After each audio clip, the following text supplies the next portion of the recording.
Ok. Históricamente hablando, ¿recuerdan qué fue lo último que comentábamos? Platicábamos de este pleito en torno a la unificación del derecho civil y al derecho mercantil. Sí, maestro, que lo querían hacer como al principio en el derecho romano, donde todo era derecho civil nada más, derecho privado. Lo último que comentamos, haciendo un poquito de memoria, por ahí del 21 de abril de 1942, en Italia entra en vigor un nuevo código civil, después de que los italianos tuvieron una influencia muy marcada de los franceses, ya que basaron su legislación en el famoso Código de Napoleón de 1808, entraron también a la discusión en torno a que si el derecho mercantil y el civil tenían que ser parte de una misma rama.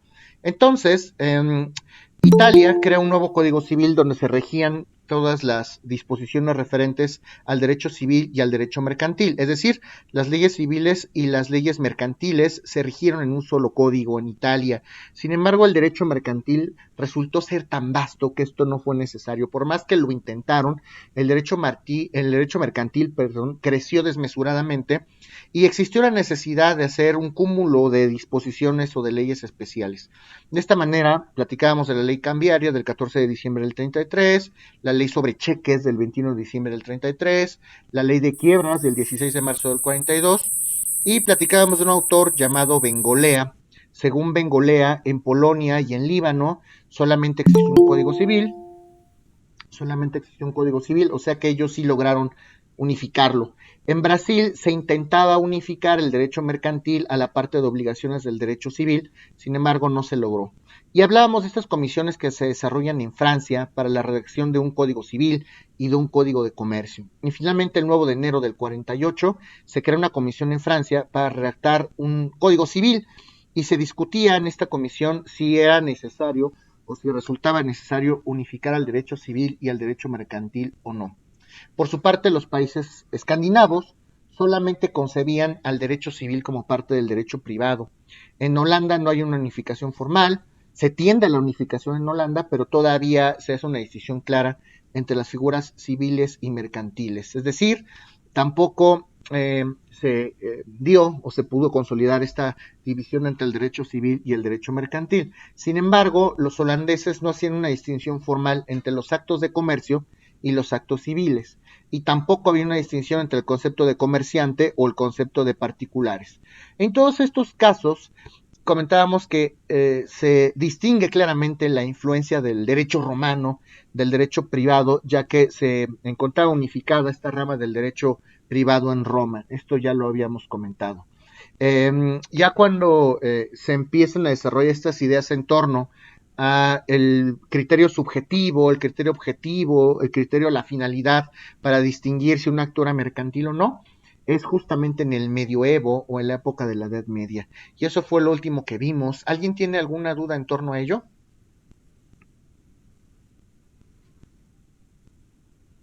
No, profesor. Sí, esto fue lo que vimos. Perfecto. Hoy vamos a platicar, ya nos vamos a ir un poquito más a lo nuestro. Vamos a hablar del derecho mercantil. Vamos a hablar del derecho mercantil en España, en Hispanoamérica, derecho mercantil en España, en Hispanoamérica y finalmente en México. A ver si ya empezamos a hablar de eso. Vamos a hablar entonces de España y vamos a retrotraernos a la Edad Media. ¿Qué pasa en la Edad Media en España? ¿Qué pasa en la Edad Media en España? Bueno, en la Edad Media, cuando se da todo este conflicto de leyes, cuando cae, recuerden que Roma de Occidente cae en el 476 aproximadamente después de Cristo, sin embargo en la Edad Media en España, y estamos hablando del año aproximadamente el 506 después de Cristo, 506 después de Cristo, hablábamos de una ley que se llamaba Lex Romana, todavía se aplicaba la Lex Romana Visigotorum. Eso quiere decir los españoles, todavía después de que Imperio Romano de Occidente cayó, todavía seguían aplicando leyes romanas. Recuerden que las leyes romanas, después de la caída de Roma, se siguieron aplicando, aunque pues ya eran obsoletas y se entendieron en un momento dado anacrónicas. Entonces se aplicó la Lex Romana Visigotorum y después los romanos optaron por aplicar las leyes o el Código Justinianeo, la Ley Justinianea, que recuerden que la ley Justinianea no es otra cosa sino una compilación de las leyes más recientes y más novedosas que los romanos compilaron en sus últimos días. Y en esta época ya los españoles comenzaron a desarrollar propias leyes, leyes interesantes y leyes que son bastante importantes como antecedente en materia comercial. Podemos hablar del famoso Código de Alarico o Breviario de Alarico. Código de Alarico o Breviario de Alarico. Y fue una ley bastante importante en España, esta Breviario de Alarico, y regulaba todo lo referente al comercio marítimo. Comercio marítimo. ¿Hasta aquí tienen alguna duda? No, profe, entonces, bueno, no. No, dime. Bueno, estaba diciendo que en España se aplicaba la Lex Romana Visigotorum, algo así. Sí. Pero en Roma, después se empezó a aplicar aquí lo que decía la ley Justinianea y también se aplicó en España. No, a ver, te platico. Vamos a ubicarnos históricamente hablando. Ya dejamos de hablar de Europa en general, ya dejamos de hablar de épocas en general. Ahorita estamos concentrándonos específicamente en España. ¿Qué pasa en España en la Edad Media? Estamos hablando específicamente de España. España en la Edad Media. Después de que cae el Imperio Romano de Occidente, los españoles todavía siguieron aplicando leyes romanas. Primero aplicaron la Lex Romana Visigotorum y después la Ley Justinianea, ya después de la caída de Roma, pero esto es específicamente en España. ¿Sí me explico? Ok, ya, sí era mi duda, gracias. Claro que sí. Y estas leyes después dieron pie a que se creara el famoso Código de Alarico, Breviario de Alarico, donde se regulaban disposiciones referente al comercio marítimo. También Profesor, sí, adelante. una pregunta. Por ejemplo, la ley Justiniana, que no es más que una compilación de leyes, ahí entra lo que es el código de Dárico, Breviario Alárico y Comercio Marítimo. No, el Código de ¿O son Alarico, aparte? sí, claro, el Código de Alarico o el Breviario de Alarico ya es una ley que hacen propiamente los españoles. ¿Ok? O sea, las tres. Primero, les hago la diferencia. En España, en la Edad Media, lo primero que hicieron los españoles para regirse en materia comercial fue aplicar leyes romanas. Lex Romana Visigotorum y Código o Ley Justinianea. Esas fueron las leyes romanas que aplicaron en principio. Corte A, después, ellos empiezan a hacer sus propias leyes y hacen el Código de Alarico o Breviario de Alarico, que regulaba disposiciones marítimas. ¿Sí? Sí, maestro. Profesor. Ok. Otra de las leyes romanas que tomaban en cuenta los propios españoles para regir sus actos de comercio, y esto ya también lo vimos, son las famosas leyes rodias. ¿Se acuerdan de las leyes rodias? Concretamente, la Lex Rodia de Iactu. Recuerden ustedes que la ley Rodia de Iactu o las leyes rodias de Iactu regulaban todo lo referente a los préstamos marítimos. Esto ya lo vimos. Recuerden que en su momento el titular de una negociación podía prestar dinero o el titular de una empresa o el titular de varias mercancías o de embarcaciones podía prestar dinero y por los actos que hacían los administradores o por los actos que hacían los capitanes los podían hacer responsables. Esto todavía fue aplicado en España en un momento dado. ¿Ok? En realidad, en España, en la Edad Media, realmente había pocas reglas en materia de comercio y en gran parte, pues aplicaron leyes romanas. ¿Hasta aquí tienen alguna duda? No, profesor. No, profesor. Los españoles, ya al crear sus propias leyes, aplicaron una que se llamaba Liber Judiciorum. Liber Judiciorum, también conocida como el fuero juzgo. Esta es una ley propiamente española, Liber Judiciorum o fuero juzgo. Y esta ley es del siglo VII. ¿Okay? Y cuando esto ocurre, estaban bajo el mandato del rey Alfonso X. Seguramente algunos de ustedes ya lo conocen. Alfonso X se le conocía como Alfonso el Sabio, y él se destacó por hacer muchas leyes en España de carácter mercantil. Entre las leyes que hace Alfonso X o Alfonso el Sabio, destaca el fuero real del año de 1255. El fuero real de 1255. Este fuero real de 1255 regula todo lo referente al comercio marítimo.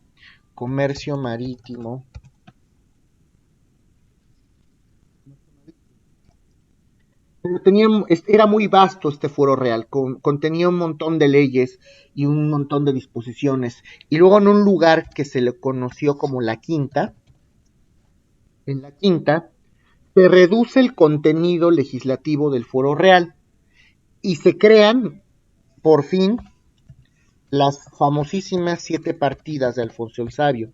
Las 7 partidas, repito, Alfonso X crea una ley llamada el Fuero Real en 1255 que regulaba todo lo referente a la actividad comercial. Y en la Quinta se reduce el contenido del Fuero Real, y esa reducción da como consecuencia directa la creación de las 7 partidas de Alfonso el Sabio de Alfonso X en el siglo VII. ¿Sí está claro o no? Sí, profesor. Estas 7 partidas datan del año 1263, que son bastante importantes en materia mercantil. Las 7 partidas destacan por su regulación referente al comercio terrestre, por ejemplo, comercio terrestre.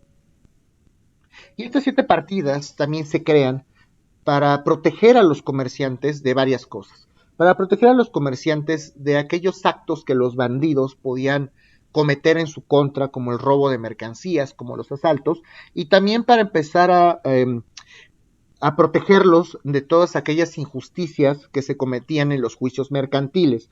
Los comerciantes españoles también atravesaron por lo mismo que platicábamos en la Edad Media. Las leyes mercantiles no alcanzaron para proteger los derechos y las obligaciones de los comerciantes, y también se encuentran en un estado de indefensión. Entonces las 7 partidas de Alfonso el Sabio se crean también para proteger a los comerciantes jurídicamente hablando, para que tengan juicios justos. Y en España, curiosamente, comienza a ocurrir exactamente lo mismo que ocurrió en Europa. Recuerden ustedes que en Europa se empieza a desarrollar la figura del consulado, que no eran sino gremios que protegían. Se unieron varios comerciantes y formaron gremios. Y los cónsules, en un momento dado, pues eran los jueces que dirimían o extinguían sus conflictos. Pues en España comienza a ocurrir exactamente lo mismo. Se empiezan a asociar una serie de comerciantes españoles. Profesor, sí, adelante. Por ejemplo, nada más los cónsules podían tratar temas mercantiles, era nada más exclusivamente para ello, ¿verdad? Sí, por supuesto, así es. Ok. Esto en Europa general, en toda Europa, pero en España pasa un fenómeno muy curioso. En España copian todo eso que pasó en Europa, y de hecho en España se forman también asociaciones de comerciantes, lo mismo que conocemos como los gremios, pero en España, esas asociaciones de comerciantes que se reúnen para proteger sus derechos. Solamente que en España no se llamaban consulados ni gremios, en España se llamaban hermandades o universidades. En España se llamaban hermandades o universidades. ¿Ok? Y esto empieza a ocurrir en el siglo XV. Esos son como los gremios en Europa, ¿verdad? Las hermandades o universidades. Pero en es correcto, Edwin. Así es. Las hermandades o universidades no son otra cosa que gremios, pero en España. ¿Sí me doy a entender? Sí, profe, dijo que en el siglo XV. Sí, en el siglo XV en España se empiezan a desarrollar estas primeras asociaciones comerciales en España llamadas universidades o hermandades. Lo mismo que hicieron en Europa y lo que conocíamos como los gremios, solamente que en España se les conocía como las hermandades o las universidades. Y algunas provincias españolas que destacan por la creación de universidades o de hermandades son Barcelona, Bilbao, Burgos, Valencia. Y gracias a esto, gracias a la creación de las universidades o de las hermandades, que no son otra cosa sino los gremios en España, el comercio y la actividad económica de España se va al cielo. En pocas palabras, destaca, España se desarrolla económica y comercialmente muchísimo en comparación con otros países de Europa. Y gracias a eso se empiezan a crear más todavía, más universidades o más hermandades. Destaca este crecimiento económico en la provincia de Aragón, por ejemplo. Y todas estas universidades y todas estas hermandades también empiezan a recopilar las leyes que van a aplicar en materia comercial o en materia mercantil para extinguir los conflictos derivados entre comerciantes. Alguna de estas compilaciones se le conoce como la Magna Recopilación. La Magna Recopilación, lo que se le conoció después como el famoso Consulado del Mar. El Consulado del Mar. ¿Ok? Repito, estas provincias que ya empezaron a hacer sus propias hermandades o fraternidades, comenzaron a aplicar leyes mercantiles para resolver sus conflictos. Esas leyes se recopilaron en la Magna Recopilación, que después fue conocida como el Consulado del Mar. Todo esto antes del año de 1268. Antes de 1268. Y aproximadamente entre los años de 1436 y 1434, en Barcelona, justamente en Barcelona, se empiezan a desarrollar las primeras ordenanzas. Las primeras ordenanzas en materia de comercio marítimo. Comercio marítimo. ¿Hasta aquí alguien tiene alguna duda? Ok. De mi parte no, profe. Bueno, en un lugar que se le conoció como La Tortosa, y esto es importante, recuerden que los comerciantes, en este caso los consulados en Europa, empezaron a extinguir los conflictos o empezaron a desarrollar sus juicios mercantiles con base en la costumbre o con base en el derecho consuetudinario. Entonces, en La Tortosa, justamente en el siglo XIII, en España, y esto es más o menos entre, les repito, 1436, 1484, en España por fin se crea un famoso código conocido como el Código de las Costumbres. El Código de las Costumbres. El Código de las Costumbres, como ya se imaginarán, recopilaba todos estos antecedentes o estas normas o estas leyes que regulaban el derecho consuetudinario y que tenían como objetivo final extinguir conflictos entre comerciantes en España. ¿Hasta aquí tienen alguna duda? Maestro, ¿qué es la Tortosa? La Tortosa es el lugar donde se desarrolla este Código de las Costumbres. Ok. ¿Ok? ¿Alguna otra duda? ¿Cuál dijo que era su objetivo, profesor?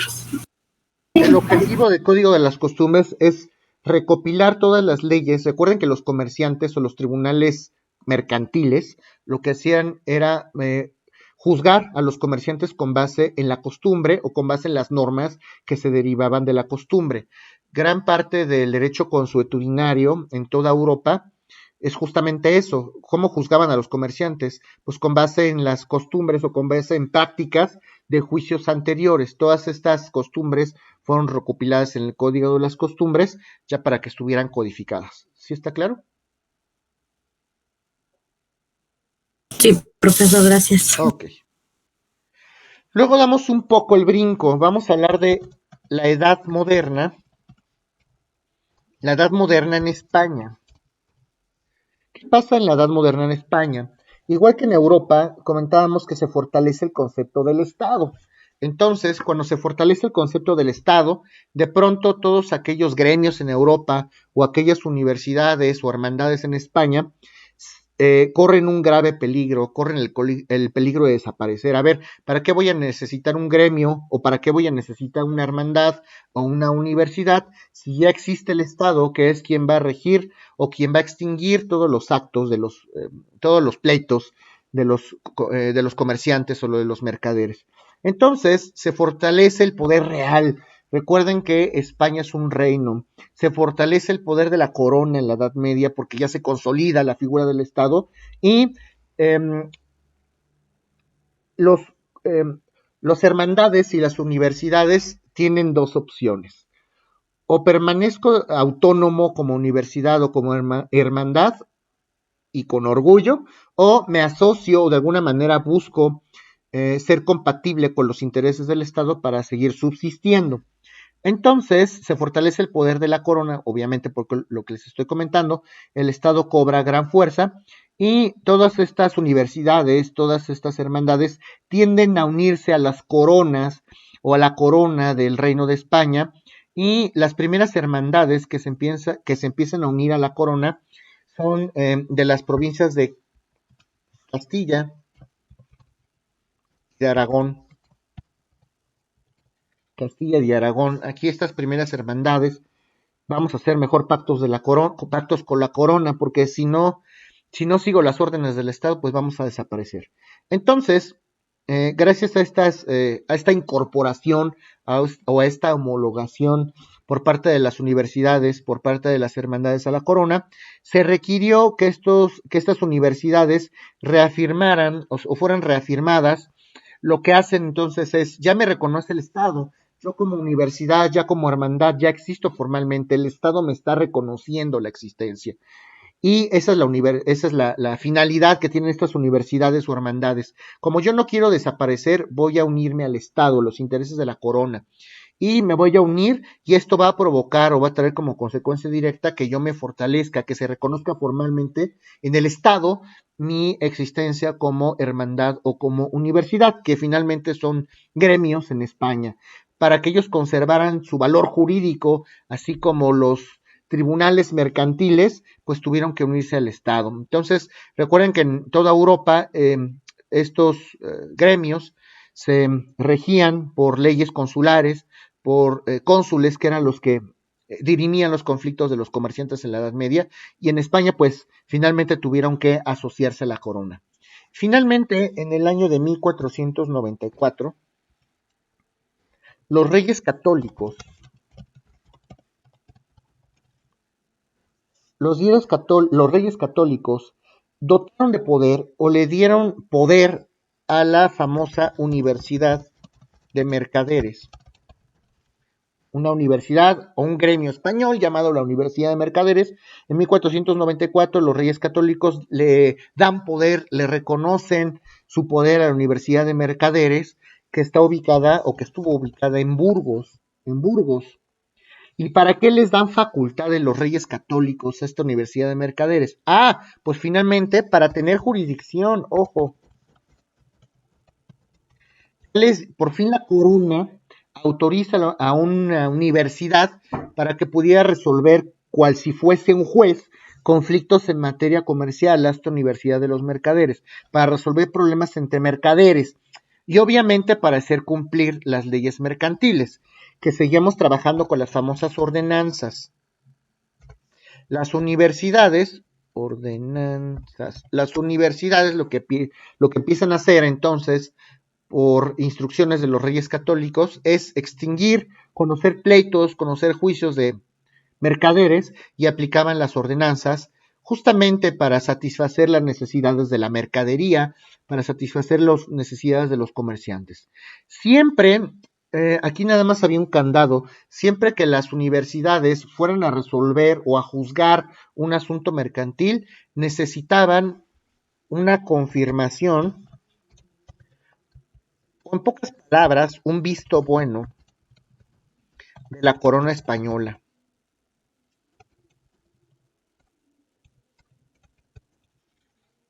Entonces necesitaron un visto bueno de la corona española, y ese visto bueno se le conocía como la confirmación regia.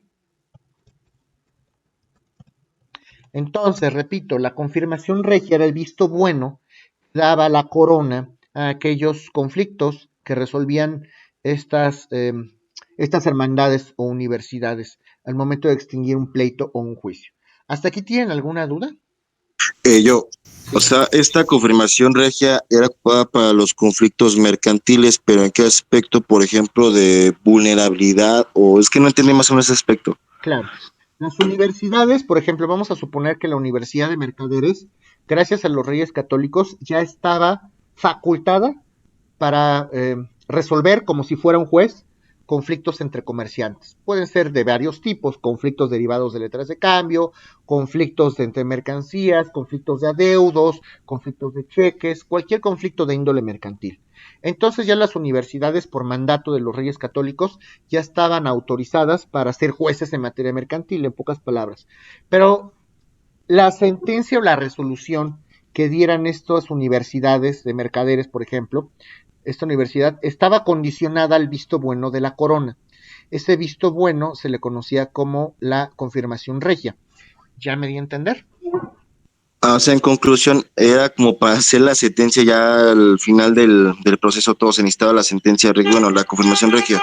Sí, exacto. Ya la universidad al final dictaba su sentencia, vamos a decirlo así, su resolución, pero esa sentencia, para que fuera válida, necesitaba el visto bueno de la corona, porque es el Estado, yo soy la corona, al final del día yo tengo la última palabra. Si extingues, si enjuicias a tus comerciantes, pero pues necesitas que yo te autorice, tener mi visto bueno. ¿Sí me explico?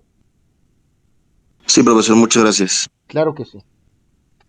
Entonces, poco a poco, el Reino de España fue autorizando a muchísimas universidades para que puedan ya por fin conocer juicios y resolver juicios en materia de comercio o en materia mercantil. Es el caso que en 1511 también se autorizó a la villa de Bilbao para poder resolver estos conflictos mercantiles. En el año de 1539, esto también empieza a ser interesante, en 1539, y ya nos vamos acercando a México, en 1539 el rey otorga la facultad a la Casa de Contratación de Sevilla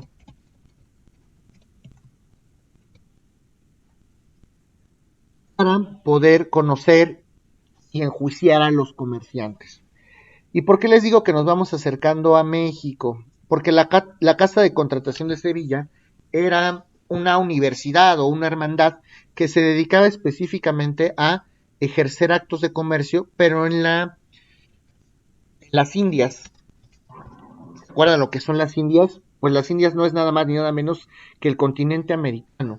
Ya estaban poniendo el ojo entonces estos españoles en el continente americano.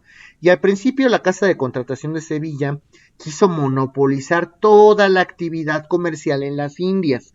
Todo lo que tenga que ver con las Indias, la Casa de Contratación de Sevilla se la quiso quedar. Entonces imagínense la cantidad de dinero o del flujo económico que existió en ese momento en la Casa de Contratación de Sevilla. Entonces, el 23 de agosto de 1534, fíjense cómo ya nos vamos especializando. El 23 de agosto de 1534 se formó la Universidad de Cargadores de las Indias. Se formó la Universidad de los Cargadores de las Indias. Fíjense, la Casa de Contratación de Sevilla adquirió un poder inmenso, porque monopolizó la actividad comercial de todas las Indias y tuvieron que empezar a dividir por actividad algunos sectores comerciales. Entonces ya la Casa de Contratación de Sevilla no era suficiente y se crea entonces en 1534 esta Universidad de Cargadores de las Indias, que ya son mercaderes o comerciantes que se van a dedicar específicamente a pues a ser cargadores o a la industria de la carga en lo que era América. ¿Ok? Y Maestro, sí, adelante. una pregunta. Bueno, en la casa de contratación de Sevilla, o sea, llevaban puros, no sé, puros, algo de la comercialización y eso. La Casa de Contratación de Sevilla también fue una universidad española.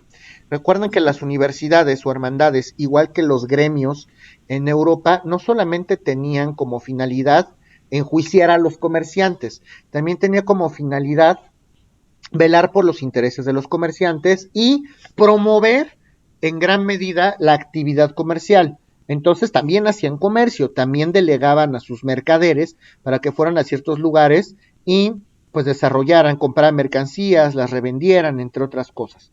Entonces, como la Casa de Contratación de Sevilla monopoliza o abarca todo el comercio en lo que eran las Indias, que es justamente lo que conocemos como América, lo que sucede es que es muchísima carga para la Casa de Contratación de Sevilla. Entonces se empiezan a crear nuevas universidades que también trabajen en la actividad comercial en Sevilla. Y como Ok. claro, ¿sí está claro o no? Uh-huh. Sí, sí. Ok. Y como también necesitamos cargadores en las Indias para transportar mercancía, y también son un sector vulnerable, creamos la Universidad de los Cargadores en 1534. Y esta Universidad de los Cargadores también gozó de las mismas facultades que aquellas provincias, aquellas universidades de las provincias de Burgos y Bilbao. Profe, entonces fue primero lo de la Universidad de Cargadores de las Indias y luego ya se autorizó como lo de la Casa de Contratación de Sevilla.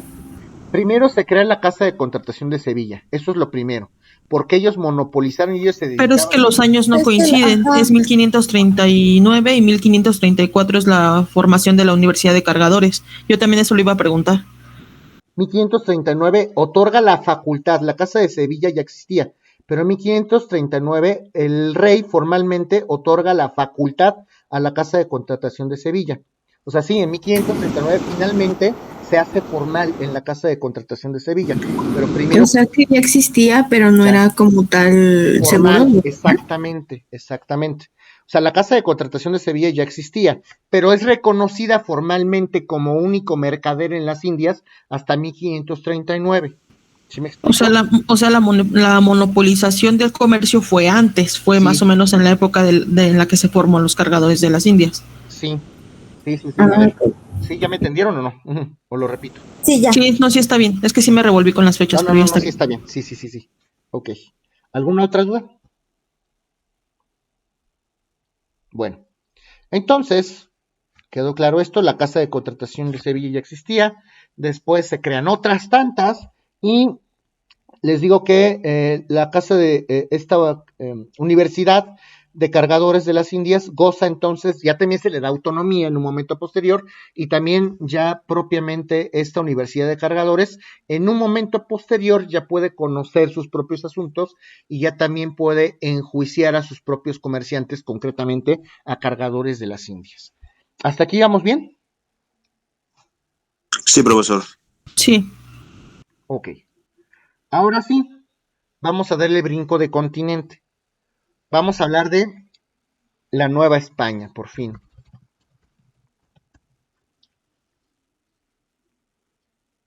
Vamos a hablar de la Nueva España. Bueno, para empezar, lo primero que tenemos que saber de la Nueva España es que en la Nueva España se imitaron, obviamente, las instituciones que existían en España. Todas las instituciones mercantiles que existieron en la Nueva España al principio fueron una calca de todo aquello, de todas aquellas figuras jurídicas que existían en España. Y en el año de 1581,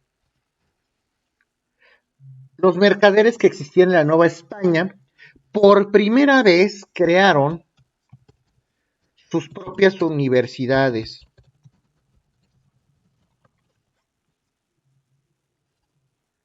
Hasta 1581, cuando empiezan a crear sus propias universidades.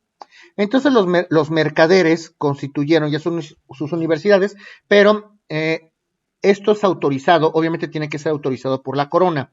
Hay una autorización real. Y la autorización para que en Nueva España se empiecen a crear las universidades se da a través de la Real Cédula de Felipe II. A través de la Real Cédula de Felipe II, esto en el año de 1592. ¿Okay? Gracias a la Real Cédula de Felipe II se crea la primera universidad de la Nueva España y esta cédula se ratifica, se confirma en el año de 1594. De 1594. Y esta confirmación se da porque había algunas cámaras comerciales, había algunas universidades y había algunos funcionarios que se oponían a que la Nueva España se empezaran a crear universidades o gremios españoles. Y no les queda otra más que confirmar la existencia. Si vamos a trabajar en la Nueva España, si ya va a ser una provincia propiamente española, pues tenemos que confirmar la existencia de estas universidades. Y hay dos autores, Altamira y Cervantes. Desde el punto de vista de Altamira y Cervantes, desde el año de 1581, según ellos, aparecen las primeras universidades. Ellos dicen otra cosa, no están de acuerdo en que se hayan creado en 1592 y 1594. Según los estudios de estos señores, fue después. Fue en 1581 que aparecen las primeras universidades o hermandades en la Nueva España. ¿Okay? ¿Hasta aquí tienen alguna duda? ¿Van bien? O sea, ese criterio es según de ellos. Sí, exacto. Según los estudios que ellos realizaron, fue después. No fue en 1592 ni en 1594, según ellos. ¿Okay? Maestro, otra duda. La Real Me volví a hacer bolas con las fechas. A ver, les explico. Se supone que las primeras hermandades o universidades, o sea, las primeras asociaciones mercantiles en Nuevo México, bueno, Nueva España, perdón, se crearon en 1592. Ajá. Y se ratificaron en 1594. Así es como lo habíamos dicho, gracias a la Real Cédula de Felipe II. Pero hay algunos estudiosos que dicen que esto no es cierto, que las primeras universidades se crearon en 1581. Esto nada más desde el punto de vista de Altamira y Cervantes. ¿Ya me dieron? Profesor, y por ejemplo, ¿de cuál podríamos tener la certeza que se crearon las primeras universidades hermandades? ¿De Pues, Altamirano si o...? a mí me preguntan, hay documentos que sí hablan de 1592 y 1594 porque sí hay antecedentes de que haya existido la Real Cédula. Y hay varios documentos y varias cédulas y varias ordenanzas y varios estatutos que refieren casas de contratación en Nueva España en el siglo XV, principios del siglo XVI. Entonces, esto solamente es el punto de vista de Altamira y Cervantes. Es su punto de vista, pero se los digo porque son autores relevantes en historia del derecho mexicano. Yo creo que fue así, pero bueno, tendrían ustedes que conocer el criterio. ¿Sí me di a entender o hay alguna duda en cuanto a fechas? Sí, maestro, a ver, le explico, maestro, a ver si estoy bien. Sí. Supuestamente, entonces, de manera ya oficial, se está estipulado que las creaciones de las universidades fueron hasta que fue la cédula de Felipe II en 1592, 1594. Ajá. Pero según estos autores, probablemente en 1581 iniciaron, pero de manera no oficial. No es que no sea oficial. Según ellos, las universidades aquí en Nueva España se dieron, pero después, hasta 1581. Sí oficial, pero hasta 1581. O sea, ellos contradicen lo que les acabo de decir en pocas palabras. Ellos no están de acuerdo con que las universidades hayan acontecido o aparecido aquí en Nueva España en 1592 y 1594. Según sus estudios, fue después, fue en 1581. ¿Sí me doy a entender? Pero entonces es antes, Maestro, ¿no? Ya me confundí con las fechas otra vez, profesor. ¿No es 1581, no es antes de 1594? Es que supuestamente son, bueno, ellos la respectiva que tienen que es de 1581, ¿no? Pero en realidad es en 1592. Pero no, originalmente se crean las primeras en 1581, ¿no? Y se da la ratificación a través de la Real Cédula de Felipe II hasta 1592 y 1594. Ah, ya, o sea, ya estaban, pero nada más será la formalidad hasta 1592. Ah, ya, esa es la duda. Así es. O sea, aquí lo que están destacando es la Real Cédula de Felipe II, en pocas palabras. O sea, como que para ellos no tiene valor eso. Exacto, porque justo hasta la validación de la corona de Felipe II es que se dieron formalmente estas asociaciones comerciantes, vaya. ¿Sí me doy a entender? Maestro, entonces Sí, las profesor. primeras universidades en sí fueron creadas en 1581 Desde y el ya, punto de vista de Altamira y Cervantes, sí. Desde el sí, punto de vista de otros autores, no se reconocen formalmente hasta 1592 y 1594 porque todavía no existía la formalidad de la expedición de la Real Cédula de Felipe II. ¿Ok? ok. Pero el criterio de usted, Oh, ¿usted cuál coincide con los otros autores de 1581 o en 1592? Yo Según usted. coincido con la documentación de las reales cédulas, que eso es lo que les estoy comentando. Hay antecedentes de actividad comercial, es más, desde antes en la Nueva España, pero hay muchas cédulas. Yo creo que oficialmente sí tendría que coincidir con Felipe II, porque hasta ahí Profesor, Ok, con eso me quedo. Sí. tengo una duda. Adelante. Para efectos de su materia, supongamos que nos pone una pregunta relacionada en el examen, ¿cuál sería la respuesta que quiere que le demos? Pueden hacerme el comentario. Se supone que a través de la Real Cédula de Felipe II, las primeras universidades en la Nueva España aparecieron supuestamente en 1592 y se ratifica en 1594 porque algunos comerciantes y algunas autoridades estuvieron en desacuerdo. Sin embargo, vale la pena mencionar que Altamira y Cervantes comentan que de manera a lo mejor no formal esto se creó desde 1581. ¿Sí me explico? A lo mejor puede ser así.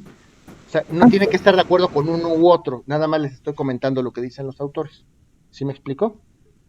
maestro, y en un dado caso que nada más le pusiéramos de Felipe II de 1592, ¿también estaría bien?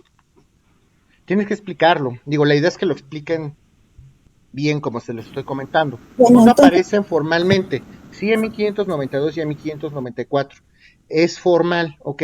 A lo mejor, digo, no es que tengas que decirlo perfecto y no tengas que decirlo a la letra, tal cual lo estoy diciendo. Pero pues es un dato interesante que les estoy comentando. Simplemente hay otros autores que dicen que a pesar de que no es oficial, antes pudiera haberse dado esta actividad comercial. ¿Sí me doy a entender? Sí, maestro. okay. Entonces, Sí, por ejemplo, el profesor. examen sería como abierto tal vez porque pues si no, nada más estaría como una de las respuestas, ¿no? Sí, finalmente la historia es de quien la cuenta, muchachos. Todos estos datos, e incluso el tema de la Real Cédula, puede que ni siquiera sea cierto, pero los libros de historia sí nos dicen que es. Entonces, son datos que finalmente vale la pena para que ustedes sepan cómo se dio la actividad comercial aquí en Nueva España, y si ustedes los tienen precisos, en la mejor medida de lo posible, está bien. Entre más antecedentes tengan, pues será mejor. Ahora, tampoco van a reprobar porque no me hablen de Altamira y Cervantes, pues por supuesto que no. Simplemente es complementar la información. Eso es todo, ¿ok? Ok, gracias, profesor. Sí. Ok. Entonces, también se comentaba que estos consulados que estas hermandades o que estas universidades tenían algunas atribuciones administrativas.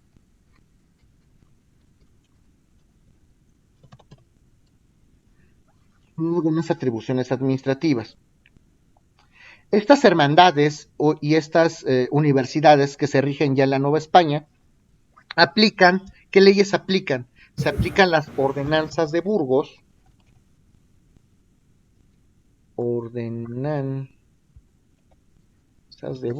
se aplican las ordenanzas de Burgos y se aplican también las ordenanzas de Sevilla. Las ordenanzas de Sevilla. Y entonces, el rey de España lo empiezan a dotar de facultades legislativas. Ahorita les voy a explicar por qué. La corona española y los reyes españoles tuvieron la necesidad de ser dotados de facultades legislativas. ¿Por qué? Porque ellos empezaron a hacer sus propias leyes, sus propias ordenanzas. Y mientras empezaron estos reyes a documentar o a crear sus propias ordenanzas, en las universidades y en las hermandades se aplicaban estas que les acabo de comentar, las ordenanzas de Burgos, las ordenanzas de Sevilla y también destacan las ordenanzas de Bilbao. Estaban preparando entonces ya los reyes, el rey se estaba preparando para hacer sus propias ordenanzas y mientras esto sucedía se aplicaban las ordenanzas de Burgos, de Sevilla y de Bilbao. Por eso es que se decía que en ese momento el rey tenía sus facultades legislativas. Hasta aquí tiene. Profesor, sí. ¿Estas ordenanzas en dónde eran aplicables? En España, en toda España, pues, en cualquier universidad o en cualquier hermandad, pero el rey ya se estaba preparando para hacer sus propias ordenanzas, sus propias leyes, pero en lo que eso sucedía, en las hermandades españolas o en las universidades españolas, las leyes que se aplicaban eran las ordenanzas de Burgos, de Sevilla y de Bilbao. ¿Ok? Gracias, profesor. Ok, ¿alguna otra duda? Ahora, No, profe. Algo importante que deben de saber. Recuerden ustedes que platicábamos que en Europa se daba la figura del gremio y de los tribunales consulares. Los tribunales consulares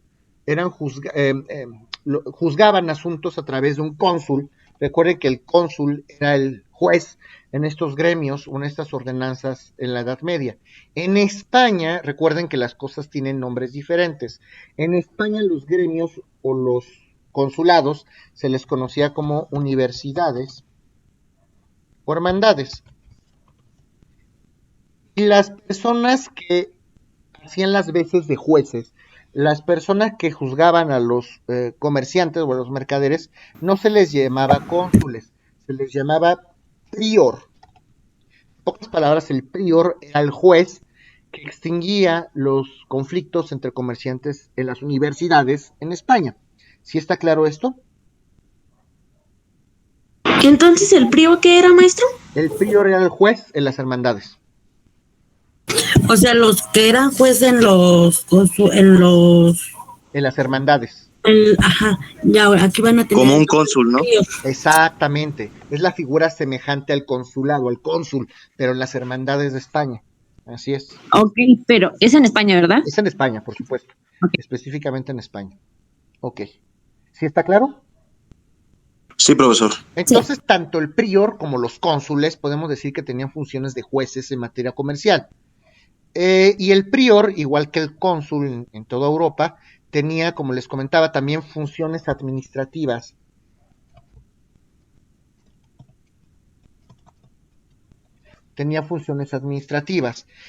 Recuerden que las universidades, al igual que los gremios, no tienen como labor específica solucionar conflictos de comerciantes. También, se los acabo de comentar hace un momento, también tienen como obligación fomentar la actividad comercial.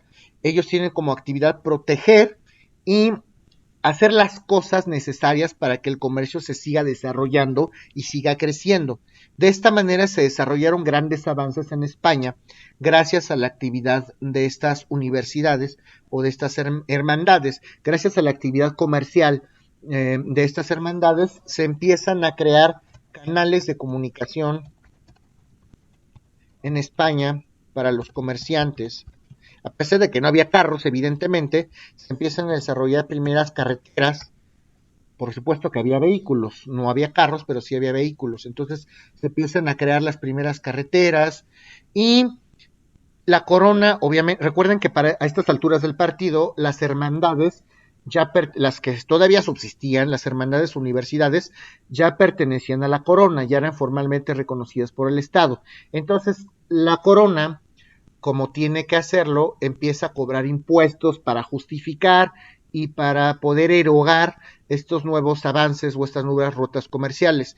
Había un impuesto que se le conocía como el impuesto de avería.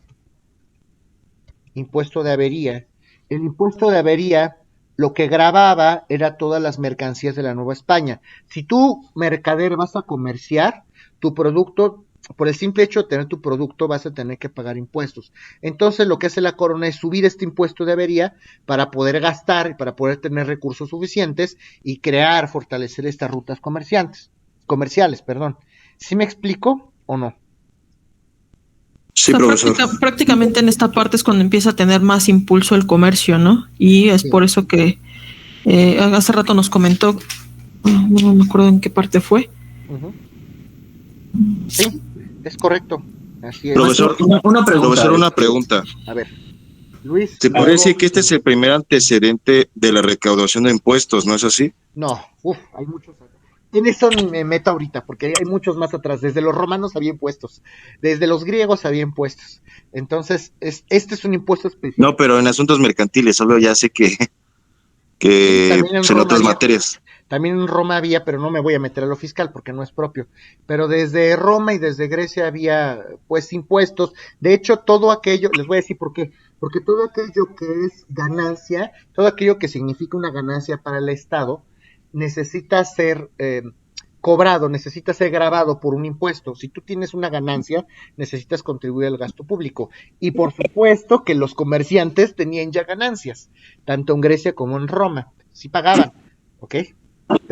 Pero este impuesto en especial era sobre mercancías, era el impuesto local que existía sobre las mercancías de los comerciantes. ¿Sí me doy a entender o no?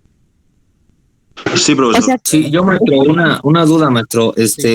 Lo de la recaudación del impuesto de avería, ¿se hacía el impuesto o se recaudaba en la Nueva España para utilizar el dinero en España? Para utilizar el dinero en la Nueva España. Ahorita estamos en la Nueva España. Ah, ok. Uh-huh. Ahorita estamos ubicados en Nueva España, ¿ok? ¿Alguien más? ¿Alguna otra duda? Nada más, ¿cuál era la justificación del cobro del impuesto de avería? Yo estoy abriendo rutas comerciales, estoy creando carreteras, estoy creando caminos, y eso cuesta dinero, y esas rutas son para los comerciantes. Entonces, lo lógico y lo justo es que las mercancías que van a transportar los comerciantes sean grabadas. Vamos a subirles el impuesto porque finalmente es para ellos. Esta apertura comercial les va a facilitar a ellos, y sí, claro, nosotros también, pero pues les cargaron la mano a los comerciantes porque finalmente son rutas que están hechas para ellos. ¿Sí me explico?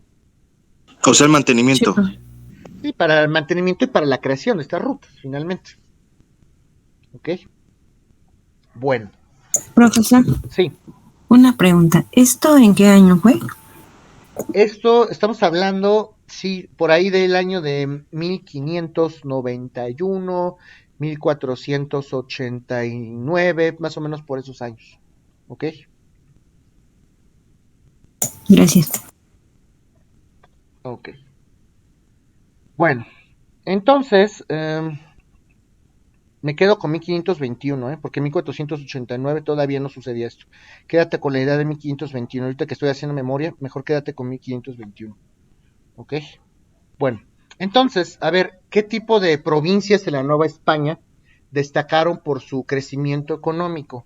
¿En qué tipo de provincias que ya existían en la Nueva España estos hermandades o estas universidades comenzaron esta apertura comercial? Podemos hablar, obviamente, de la Nueva España, que era lo que se conocía en su momento como Tenochtitlan. Podemos hablar de Nueva Galicia, podemos hablar de Nueva Vizcaya, podemos hablar, fíjese hasta dónde fueron esos señores, de Guatemala, de Yucatán, de Soconusco, y además, ya cuando se empiezan a desarrollar estas rutas comerciales, ya se les impuso a los comerciantes la obligación de estar matriculados, o sea, que formaran o que estuvieran dados de altos en el registro de los comerciantes. ¿Sí me doy a entender? O sea, el requisito primordial es estar matriculados, no en el registro público comercial. Obligación es uno de los requisitos adicionales. No es el principal, es una de sus obligaciones, pero ya se les impone en esta época la obligación de estar matriculados, ¿ok? Si no estaban matriculados, ¿qué pasaba, profe? No se les reconocía como comerciantes frente a terceros. Esa es la consecuencia directa. La inscripción en la matrícula en el registro comercial o el registro de comercio genera derechos declarativos, que ese carácter de comerciante surtiera efectos frente a terceros. ¿Ok? O sea, por ejemplo, si yo tenía un problema legal como comerciante, pero no estaba matriculado, pues básicamente... No te reconocían, exacto, no te reconocían formalmente como comerciante. No podías acudir a hermandades o universidades. Ah, ok, gracias. Ok. Bueno, ¿alguna duda, niños, de lo que vimos? No, profesor. No, profe. No, profe. Bueno, la próxima clase a ver si ya llegamos al México independiente, que es la idea. Ahorita ya, por razones de tiempo, no llegamos. Pero nos vemos entonces el día viernes. Agradezco su tiempo. Gracias. Gracias, maestro. Gracias, maestro. Buen día. Gracias, profesor. Buen día. Bye.